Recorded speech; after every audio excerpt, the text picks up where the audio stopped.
Welcome to Q news. నేను మీ శ్రీధర్ యాదవ్. ప్రస్తుతం ఉస్నాబాద్ పట్టణంలో ఉన్నాం. ఈ యొక్క కాంగ్రెస్ ప్రభుత్వం మనకు యూరియా కోసం ఒక యాప్ను తీసుకొచ్చిన విషయం మనందరికీ తెలిసిందే. ఎవరైనా రైతులు వారి యొక్క స్మార్ట్ ఫోన్ ఉపయోగించి ఆ యాప్ ద్వారా ఈ యొక్క బస్తాలు బుకింగ్ చేసుకోవాలి. తర్వాత బుకింగ్ చేసుకున్న తర్వాత ఎక్కడికైతే సెంటర్ వచ్చిందో ఆ సెంటర్లకు వచ్చి వారు మళ్ళీ ఇక్కడ వాళ్ళకి ఆ యొక్క బుకింగ్ చేసుకున్న నెంబర్ చెప్తే ఇక్కడ వీళ్ళు ఎంటర్ చేసి అది బుక్ అయిందా కాలేదా అని చూసుకున్న తర్వాత మళ్ళీ ఓటీపీ వస్తుంది. ఓటీపీ వచ్చిన తర్వాత వాళ్ళకు బస్తాలు ఇచ్చే పరిస్థితి అయితే ఉంది. ఇది అందరికీ మనకు రాష్ట్ర వ్యాప్తంగా తెలిసిన విషయమే. ఈరోజు ఉస్నాబాద్ పట్టణంలో కూడా రోజు ఏదో ఒక సెంటర్కు ఇక్కడ గుర్తింపు పొందిన సెంటర్కు బస్తాలు వస్తున్నాయి.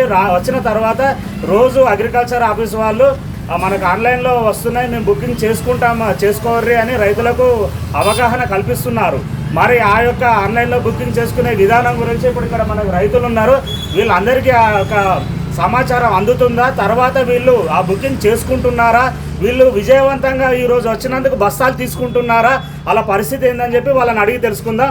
ఇక్కడ మనకు ఒక మహిళా రైతు ఉన్నారు, చాలామంది రైతులు కూడా ఉన్నారు. ప్రస్తుతం మనం ఉస్నాబాద్ సొసైటీ కేంద్రం దగ్గర ఉన్నాం. ఇక్కడ బస్తాలు కూడా కనబడుతున్నాయి మనకు. ఈ బస్తాలు ఇప్పుడు ఈ రైతులకు బుకింగ్ చేసి ఇవ్వాల్సింది. ఈ అమ్మని అడిగి తెలుసుకుందాం. ఏ పేరమ్మా నీ పేరు? ఏ ఊరు? ఉస్నాబాద్. ఎన్ని బస్తాలు అయితే అమ్మా నీకు? నాకు ఒకసారి ఒకటే వచ్చిందని చెప్తున్నాను, ఒకసారి 4 ఇస్తామని చెప్తున్నాను. మరి మేము ఇక నిన్నటి సంచి తిరుగుతాము, చాలా ఇబ్బంది పడతాను. చదువురాని వాళ్ళకి ఇక్కడికి వచ్చి కూడా వేరే వాళ్ళతోటి బుక్ చేయించుకొని తీసుకుని కలుగుతుంది మాకు. మాకు చదువురాని వాళ్ళకైతే ఇబ్బంది అవుతుంది. నీ దగ్గర ఫోన్ ఉన్నది కదా, భూమి ఎవరి పేరు మీద ఉన్నది? ఆయన పేరు మీద ఉన్నది. మీ ఆయన పేరు మీద ఉన్నది. అయితే ఇప్పుడు ఈ ఆధార్ కార్డుకు ఫోన్ నెంబర్ లింక్ అయి ఉండాలి, మళ్ళా పాస్బుక్ నెంబర్ కూడా ఫోన్ నెంబర్ లింక్ అయి ఉన్నది. ఆ ఫోన్ పట్టుకొని వచ్చినావా? మళ్ళీ ఓటీపీ వస్తుంది. మరి నువ్వు ఆ ఓటీపీ విషయం తెలుస్తుందా నీకు? బుక్ చేసిన ఎట్లా? ఓటీపీ నాకు తెలియదు కానీ మళ్ళీ చదువుకున్న వాళ్ళను ఓటీపీ చెప్తే చెప్తారు. సరే, ఇప్పుడు నీకు ఎంత ఉన్నదమ్మా భూమి? మాకు 3 ఎకరాలు ఉన్నది. 3 ఎకరాలు ఉన్నది. నువ్వు వాస్తవానికి యూరియా అనేది అంటే అన్ని పురుగుల మందులు వాడుతూనే ఉంటాం మనం. ఈ యూరియా ఎకరానికి ఎంత చల్లుతావు నువ్వు ప్రతి ఫసల్కు? ఈ ఎకరానికి 2 పడతాయి 3 పడతాయి. 2 పడతాయి 3 పడతాయి. అంత మించి అయితే నువ్వు తీసుకుపోయి ఇంట్లో పెట్టుకుంటావా?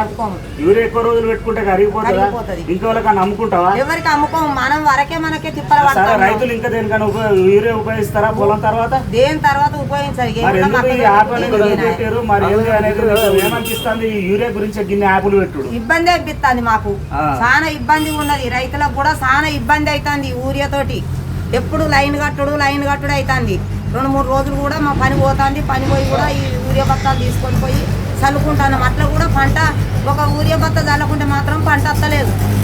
ఇక్కడ కూడా ఇప్పుడు చాలా మంది రైతులు ఈరోజు 10 గంటలకే ఇక్కడ ఆన్లైన్ ఓపెన్ అవుతుంది, బస్తాలు ఇస్తారు అని అంటే కొన్ని వందల మంది రైతులు వాళ్ళకు తెలిసి తెలియక అన్ని షాపుల చుట్టూ తిరుగుతున్నారు. ఇక్కడ సొసైటీలో కూడా ఎంతమంది రైతులు ఉన్నారు. మరో రైతు మనతో ఉన్నారు, వారిని అడిగి తెలుసుకున్నారు. ఏం పేరండి మీకు? ఎవరే? పందిల్లా. ఎట్లుంది ఇప్పుడు మీరు ఎంత స్మార్ట్ ఫోన్ వాడుతున్నారు? మీరు ఇది కూడా ఇప్పుడు ఈ రైతు కూడా చూడండి, ఎప్పుడు వస్తుందో చూద్దామని చెప్పి 1 గంట సేపు అవుతుంది. ఆల్రెడీ ఇది బుక్ అయితే ఇక్కడ క్లిక్ అయితే సరిపోతుంది, బస్తాలు తీసుకుంటే ఉంటుంది. అది జస్ట్ నిమిషం ఆలస్యమైనా కూడా ఈ బస్తాలు 400 బస్తాలు అనగా 5 నిమిషాలలో అయిపోతాయి. ఈ రైతు ఎంతసేపు పట్టి ఇది పట్టుకొని ఆన్లైన్ పెట్టుకొని చూస్తాడు. ఇది పరిస్థితి. మరి ఎట్లుందన్న ఈ పరిస్థితి? ఎట్లుంది? చాలా దురదృష్టకరం అండి. ఇది వాస్తవంగా చెప్పాలంటే ఈ కాంగ్రెస్ గవర్నమెంట్ వచ్చినాకనే ఈ ప్రభుత్వంలో జూన్ కాంచాలి ప్రతి రైతు లైన్ కట్టని రోజు లేదు. యూరియా బస్తా కంటూ లైన్ కట్టని రోజు.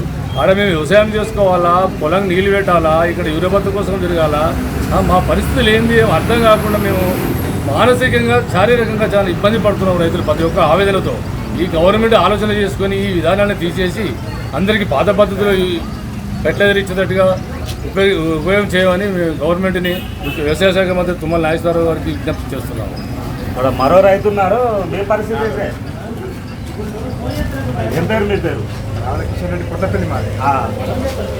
ఇప్పుడు ఈ ఇబ్బంది మీరు కూడా ఆన్లైన్ పెట్టుకొని చూస్తున్నారు, నిరీక్షిస్తున్నా. దాదాపు ఒక అరగంట నుంచి 10 గంటల నుంచి ఇక్కడనే నేను వెయిట్ చేయవలసి వస్తుంది. నేను ప్రతిసారి ఇక్కడ ఇబ్బందులకు గురవుతున్నా, ఎన్నో రకాల ఇబ్బందులకు గురవుతున్నా. తర్వాత దీనికోసం నా సమయం అంతా ఇక్కడనే గడిచిపోతుంది. అయినా కూడా నాకు దీనివల్ల మనకు నష్టమే కానీ లాభం ఏమాత్రం లాభం లేదని నేను విజ్ఞప్తి చేస్తున్నాను. యూరియా అయితే మనకు వాస్తవానికి ఎంత వాడతామో అంతే వాడతాం, అంతకు మించి వాడితే కూడా పంట ఖరాబ్ అవుతుంది. ఎంత వాడాలనో అంత వాడితేనే ఆ పంట దక్కే పరిస్థితి ఉన్నదనే విషయం అందరికీ తెలిసిందే. మరి ఈ యాప్లు గీపులు ఇవన్నీ పెట్టి ఇప్పుడు ప్రజలందరికైతే తెలియదు.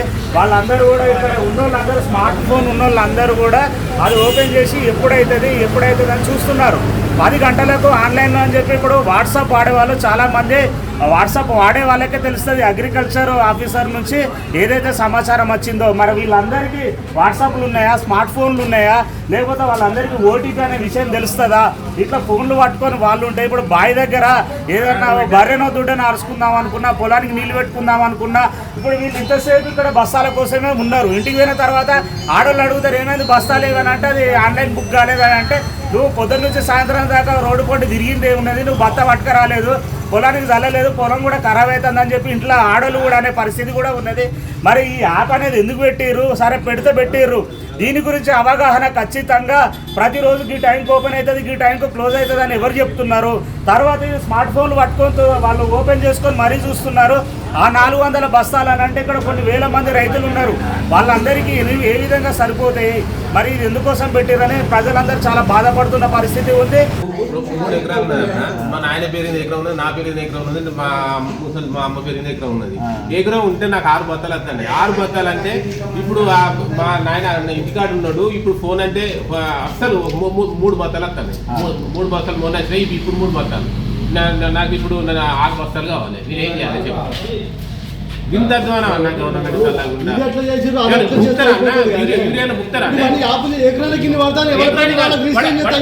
అప్పుడు ఇచ్చిండు చూడు, అప్పుడు రాసిచ్చిన బాబు అది మంచిగున్నది ఇష్టం. ఎందుకంటే వస్తాడు పట్టుకొని పోతాడు. ఇలా యాప్ పెట్టి నాశనం చేసింది తెలుసా? మరి అధ్వానం చేసింది. ఇంత అధ్వానం అన్న బుక్కరైతే బుక్కరుగా యూరియా చెక్కది చారీట్లోనే చేసుకోరు కదా.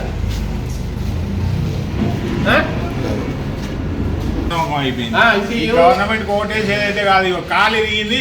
ఇంకో 15 రోజుల బత్తాలు కూడా ఉంది కాబట్టి 15 ఎకరాలు చేస్తాను. నాకు బత్తలేదు ఇదివరకు బత్తలేదు. మరి పంట పండించుడు ఎట్లా? సన్న బియ్యం రాయాలి, ఇక కొబ్బరి బియ్యం ఇస్తామంటారు. రైతులకు పంట పండమైనాక ఏం చెల్లిస్తారు? కేసీఆర్ ఉండగా మంచిగా వేసిండు, ఇవరకు బత్తలేదు. అది ఈ యూరియా బత్తాల బతికేందో ఈ కథ ఏందో అసలు చెప్తాడు కొట్టుకున్నట్టున్నది. ఇలా కోటేసుడు. రైతు బంధు లేదు, రైతు భరోసా లేదు, రైతులను నానా ఇబ్బంది పెడతారు ఈ ప్రభుత్వం వచ్చిన ఉంది. ఈ లైన్లు కట్టుడు, వానాకాలం నుంచి బత్తాలు వేసేది లేదు, పంటలు వండేది లేదు, మొత్తం అయిపోయింది. రైతుల ప్రపంచం అన్నారు. రైతులకు మాత్రం చాలా ఇబ్బందులు అవుతున్నాయి. కానీ ఈ ప్రభుత్వానికి అయితే ఓటేసి మాత్రం బేకార్ అయిపోయింది. మా పరిస్థితి అనుకూలంగా అయితే లేదు రైతులది.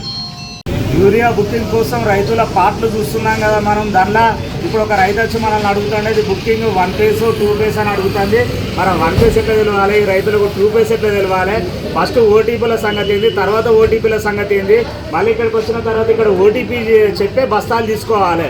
ఇప్పుడు అగ్రికల్చర్ ఆఫీసర్లు వాస్తవానికి రైతులు ఏ పంట వేసారని నమోదు చేయడానికి ఒకటి, మళ్ళీ ఈ యొక్క బస్తాలు బుకింగ్ చేయడం, మళ్ళీ వీళ్ళకి పంపిణీ చేయడం ఒకటే వరకే ఇది సాధ్యమవుతుంది. కానీ వ్యవసాయ శాఖ అధికారులు మరి రైతులు ఏమేమి పంటలు వేస్తున్నారో, ఆ పంటలకు ఏం రోగాలు వస్తున్నాయి, ఎట్లాంటి మందులు చల్లాలి అని చెప్పి వ్యవసాయ అధికారులు ఎక్కడైనా ఏ ఊర్లోనైనా ఈ తెలంగాణలో ఎక్కడైనా అవగాహన కల్పిస్తున్నారా? రైతుల పొలాలను వారి యొక్క సందర్శించి ఆ యొక్క పంటలకు ఏ చీడపీడలు ఉన్నాయి, అవి ఏ విధమైన మందులు వాడాలని ఈ తెలంగాణలో వ్యవసాయ శాఖ చూస్తుందా? ఇక్కడ ఒకటే పరిస్థితి, పంటలు నమోదు చేయడం, వాళ్ళు పంట నమోదు చేయకపోతే పంట కొనుగోలు చేయరు.